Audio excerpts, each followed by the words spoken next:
Bonsoir à tous. Aujourd'hui, petite vidéo de présentation d'un très très joli artbook. C'est le guide officiel de la guerre des Rohirrim.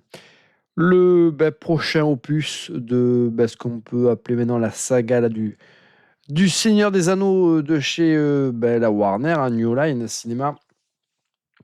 Donc là, il s'agit d'un film d'animation réalisé par Kenji Kamiyama. Un maître japonais dans l'animation, hein, voilà, c'est quelqu'un qui a œuvré dans plein là, de films d'animation, notamment de mémoire un excellent Blood The Last Vampire qui était sorti au début des années 2000, hein, puis après il a travaillé sur pas mal de films d'animation comme voilà, certains volets de Ghost in the Shell. Il a travaillé également sur Jinro, hein, la Brigade des loups qui était complètement ouf.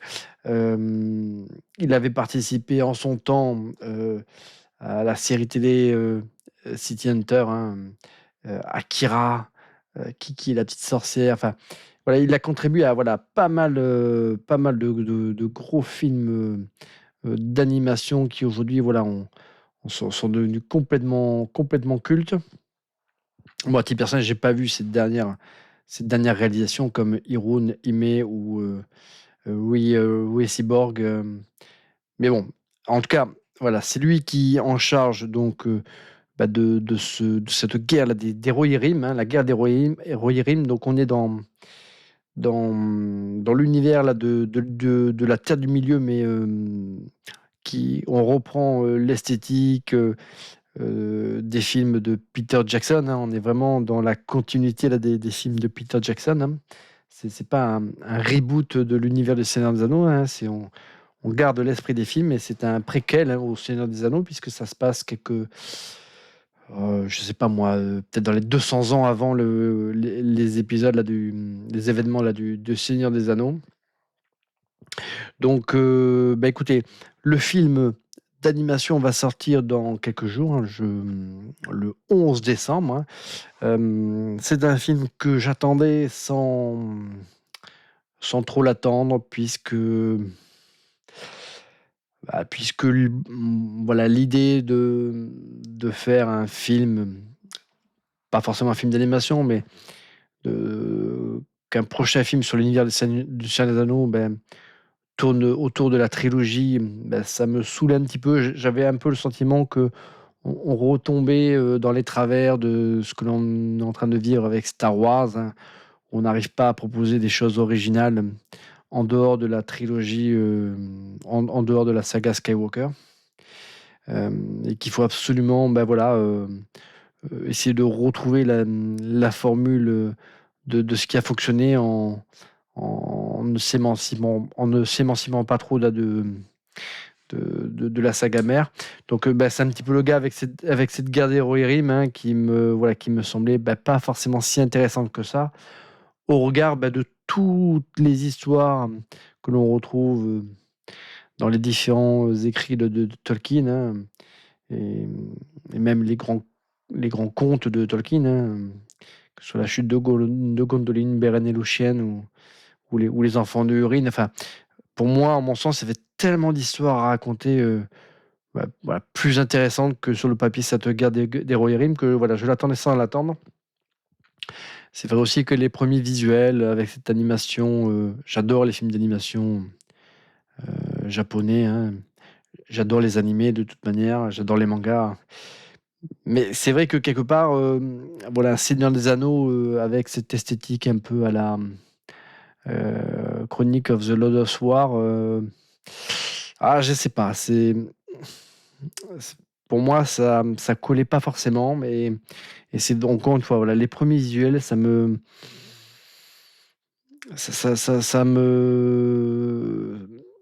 m'enthousiasmait, pas, voilà, pas de ouf. Et puis, voilà, le chemin faisant, à force de glaner ici ou là des informations sur le film, d'écouter des morceaux, des partitions là, musicales du film, de lire des entretiens des différents artistes, techniciens qui ont œuvré sur le projet, ben voilà, de fil en aiguille, mon intérêt est quand même remonté. Et, et puis voilà, sans mentir, maintenant, voilà, ça fait partie quand même des films que j'attends et que j'irai voir sans doute, peut-être même le jour de sa sortie, hein. Je pense que mercredi prochain, je serai au Pit, hein, les amis, parce que maintenant je suis chaud comme de la braise et quand je suis tombé nez à nez, en me baladant dans Cultura sur ce guide visuel officiel là, ah!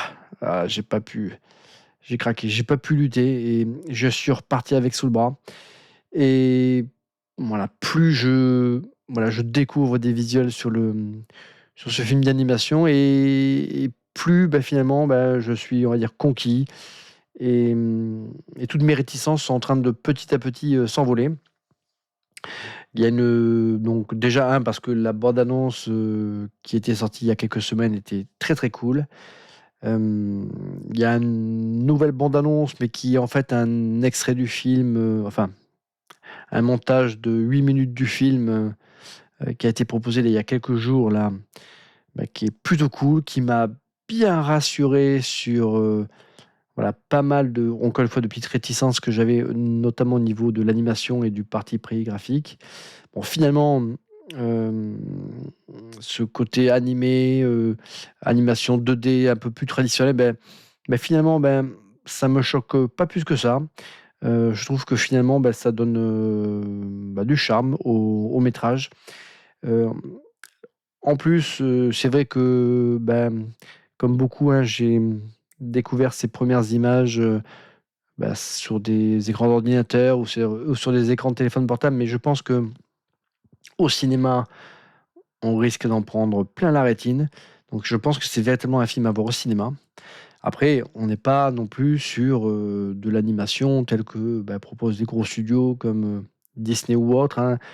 Je connais pas le budget de production là de cette guerre d'Heroirim, mais je pense qu'on doit être assez loin des budgets, de Pixar ou de Disney Animation, donc parce qu'aussi, le risque financier il est pas tout à fait le même non plus. Mais, voilà, on a vu avec des films comme, Mars Express par exemple que même si on a des petits budgets, on peut quand même proposer du grand spectacle, et voilà, moi je suis convaincu que dans cette guerre des Rohirrim, il y aura pas mal de bonnes surprises et si le film fonctionne, ça peut laisser augurer un avenir, relativement radieux. En tout cas, on va découvrir cet artbook, ensemble, hein. Alors, pour ceux qui aimeraient, ne pas être spoilés, vaut mieux que vous en restiez là parce que pour l'avoir quand même un petit peu parcouru par avance. Voilà, c'est un guide, hein, qui donne pas mal de clés, pour appréhender le film, mais qui donne quand même pas mal d'indications aussi quand même sur ce que l'on va y trouver. Donc, voilà, si vous ne voulez rien savoir du tout du film, hein, arrêtez la vidéo là et puis sinon, écoutez, on est parti les amis. Donc c'est un guide, avec une très, très belle, voilà, couverture là de protection, avec, voilà, des lettres, gravées, enfin voilà, avec du relief, hein, je sais pas comment on appelle ça, hein. Mais c'est très, très agréable. Voilà, l'illustration là de couverture, elle est très, très jolie.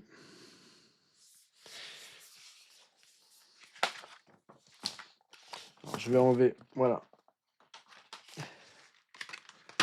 Donc au dos, on retrouve une belle illustration d'un olifant là en pleine dévastation. Donc voilà, c'est un artbook, je ne sais pas si je l'ai dit, mais que je me suis procuré au prix de 20 €, hein. Donc, bon, c'est un prix raisonnable, hein. L'artbook, il n'est pas non plus énorme, hein, mais franchement, il y a des visuels qui sont hyper intéressants. Donc voilà un peu le type de visuel que l'on pourra retrouver dans le film. Alors, c'est aussi un petit peu c'est un parti pris qui m'avait un petit peu perturbé. C'est qu'il y avait à la fois voilà, des visuels comme celui-ci, enfin, pas presque photoréalistes, enfin, en tout cas, avec vraiment des décors, des panoramas magnifiques. Et par contre, des personnages qui sont d'une qualité graphique quand même bien moindre. Et, et avec une animation qui manque un peu quand même de pas de fluidité, mais d'authentisme. Il y a quelque chose de... Voilà, voilà, en tout cas, même sur l'extrait de 8 minutes qui m'a conquis sur plein d'aspects, j'ai trouvé qu'effectivement, dans la fluidité des mouvements des personnages, il y avait des choses qui parfois n'allaient pas forcément très très bien. Voilà, guide officiel.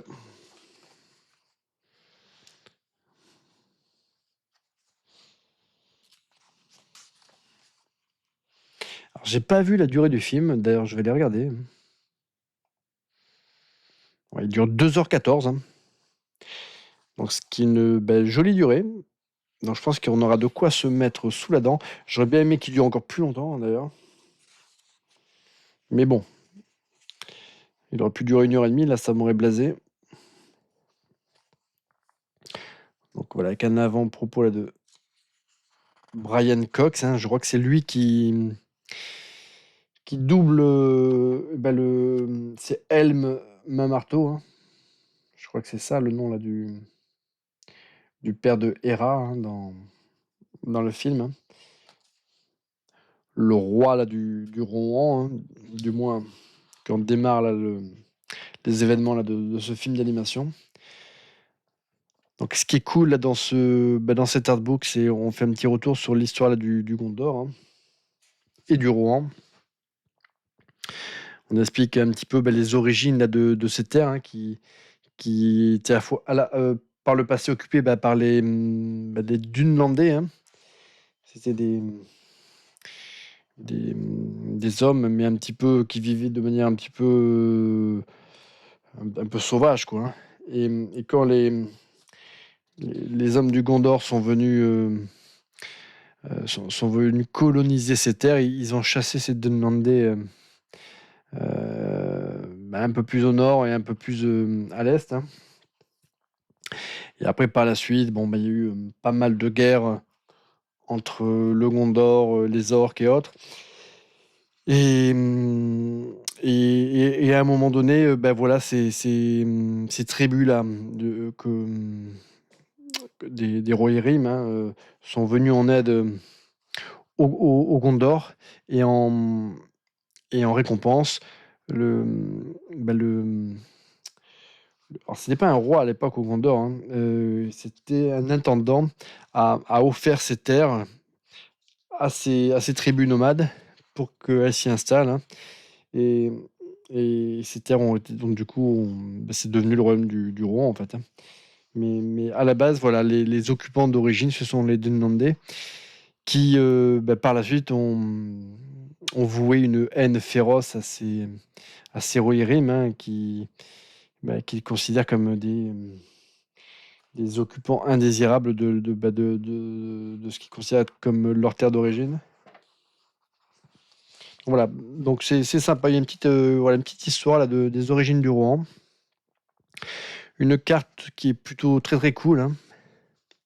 Alors qu'il faut savoir que le Rohan, c'est principalement, on va dire, un gros village, hein. Il n'y a pas vraiment de grosses cités au Rohan, hein. C'est vraiment un gros village avec la capitale, hein, c'est Edoras, hein. Et après, le reste, c'est plein de petits hameaux, hein, disséminés ici ou là. Mais c'est vrai que les Rohirrim, hein, c'est pas des peuples de bâtisseurs, hein, c'était autrefois donc du coup des peuples de nomades, un petit peu comme les Huns, hein, par exemple, hein. C'était un peuple d'ailleurs qui n'avait pas de langage écrit, hein, qui ne pratiquait pas l'écriture, hein. Donc, Euh, donc voilà, c'est vraiment ce qui se rapproche le plus voilà, de tribus comme les Huns ou comme certains peuples nomades euh, comme bah, les Mongols ou autres. Hein.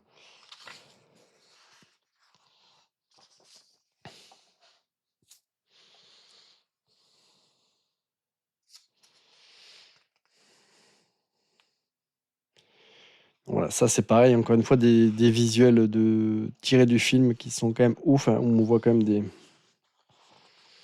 c'est les célèbres aigles les aigles géants là. Là aussi, hein, pareil, hein. Une vue panoramique à partir de, j'imagine, la grande maison là du palais du roi là de Horace. Voilà, Helm, main marteau,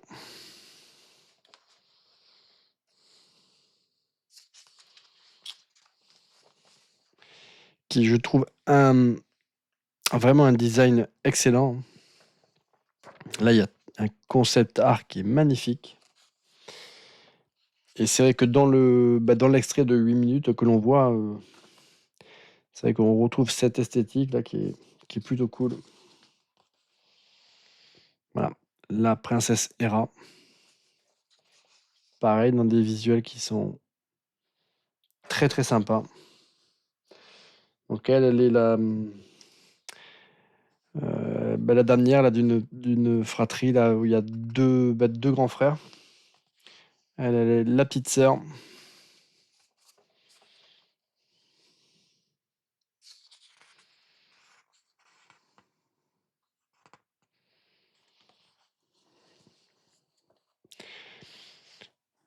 Donc franchement, c'est vrai que les visuels, les décors, là, c'est vrai que c'est magnifique. Hein. Alors c'est vrai que les personnages, je le redis, c'est dommage, il manque du coup un peu de détails. Hein, Mais par contre, les visuels, ils sont quand même...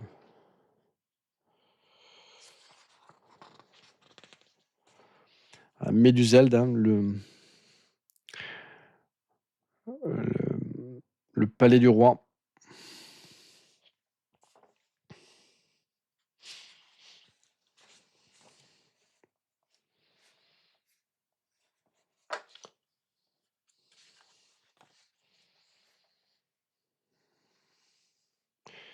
Voilà, là c'est pareil, on a un personnage...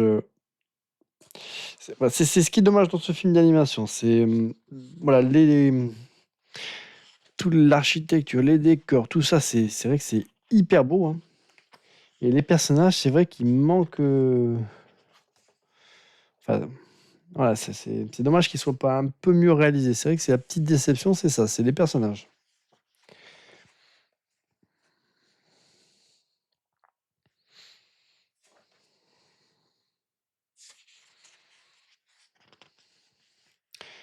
Donc Alette et Ama, hein, les deux grands frères là, de Hera, hein, qui sera l'héroïne là, de ce film d'animation. Hein. Frère Laf, ça c'est le on va dire, troisième frère d'adoption. Hein, c'est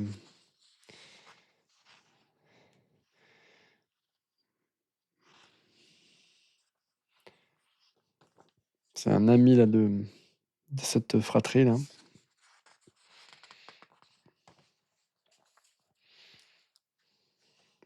Donc, bien sûr, l'héros Erim, hein, c'est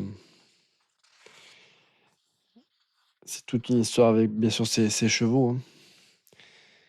C'est le symbole de leur unité, de leur nation.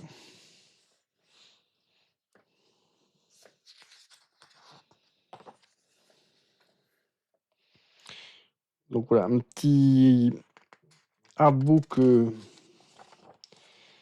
très très cool, je trouve, qui permet de bien appréhender là, le film d'animation en ayant tous les éléments là, de contexte. Hein. Alors Wolf, qui devrait être l'un des principaux antagonistes de ce film, mais mon petit doigt me dit que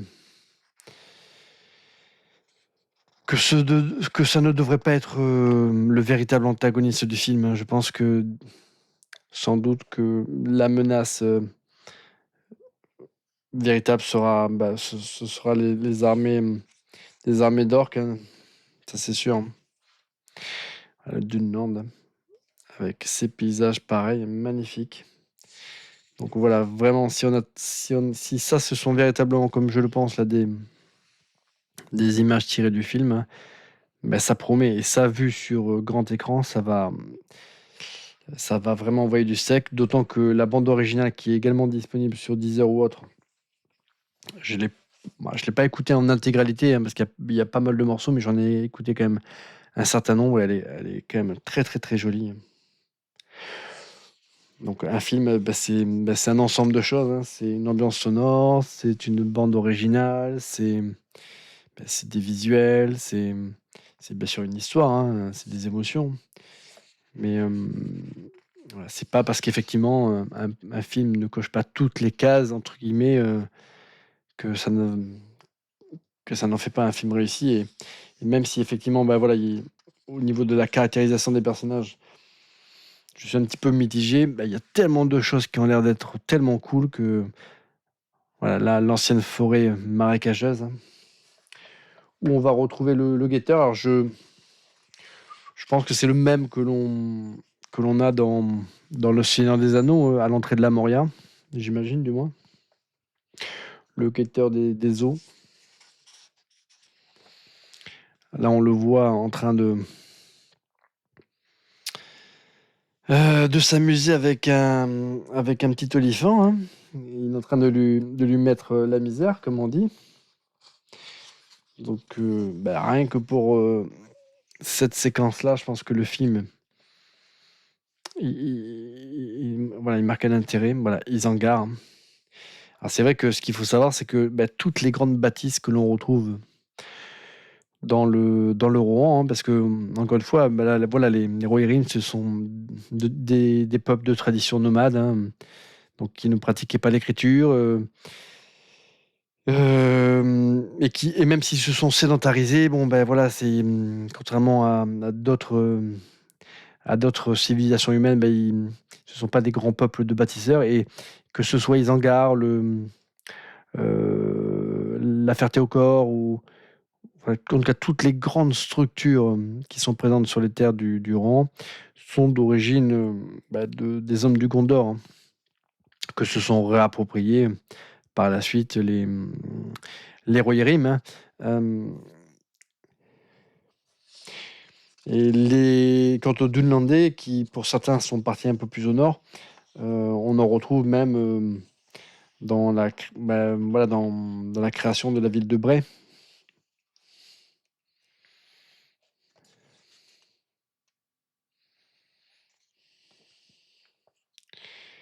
Donc voilà, on devrait donc du coup, de toute façon, qui dit olifant dit les Sudrons, hein.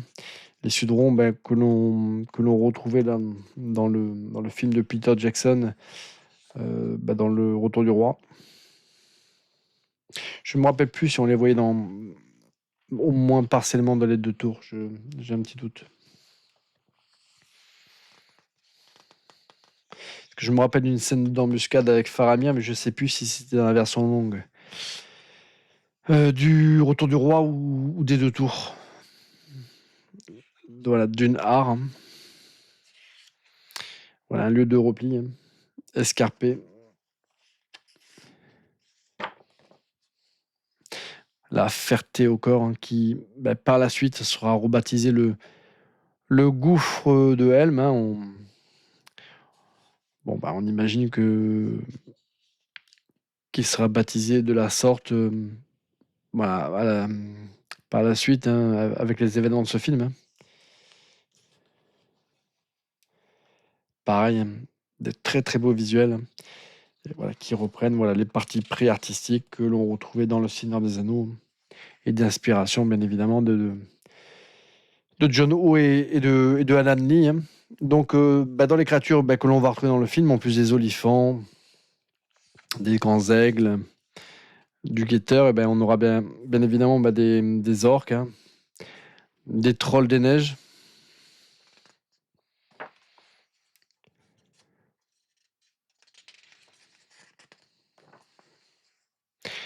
Et dans les personnages, on va dire, emblématiques de la saga, ce qui est certain, c'est que on aura une incarnation là, de Saruman le Blanc.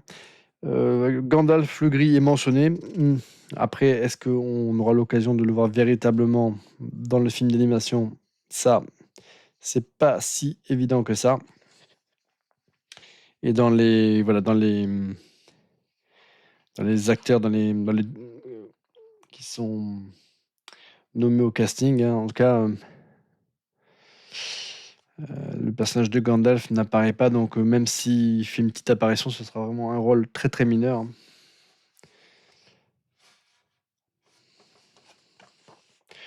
En tout cas, voilà, ça c'est un petit artbook, hein, mais très très cool. Encore une fois, il continue, c'est voilà, des petites pierres, de petites pierres en petites pierres, tout ça, ça fait que ça me donne vraiment envie là de voir ce film. Donc là maintenant, je suis chaud bouillant, hein. Donc moi, la guerre des Rohirrim, voilà, même si j'étais un peu tiédasse il y a quelques semaines, petit à petit, là, je suis en train de monter en pression. Et je vous dis, à mon avis, mercredi, là, je serai je serai comme un ouf et j'irai voir Day One et je vais même, enfin, voilà, je vais même regarder s'il y a possibilité de le voir en avant-première, euh, un jour avant ou pas. Ça va dépendre de ce que proposent mes cinémas là, de proximité.